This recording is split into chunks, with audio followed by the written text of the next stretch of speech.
ఈ అలోవెరా చెట్టు మనందరికీ తెలుసు. దీన్ని మనము స్కిన్‌కి వాడుతూ ఉంటాము. ఈ చెట్టుకి 2 కొమ్మలు ఫ్రెష్‌గా కోసిన తర్వాత వెంటనే మన చర్మానికి అప్లై చేయకూడదు.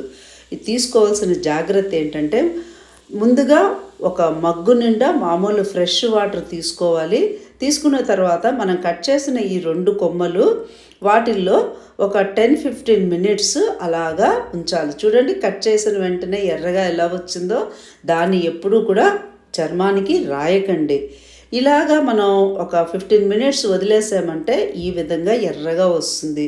తరువాత మనం ఏం చేయాలంటే, సైడ్ ముళ్ళన్నీ తీసి ఆ పై తొక్కంతా తీసి పచ్చి పాలల్లో తర్వాత పసుపు చిటికెడు వేసుకొని తర్వాత మాత్రమే మన స్కిన్‌కి రుద్దామంటే డ్రైనెస్, మచ్చలు అన్నీ పోయి స్కిన్ న్యాచురల్‌గా తెల్లగా, అందంగా, మెత్తగా తయారవుతుంది. భగవంతుడు ఇచ్చిన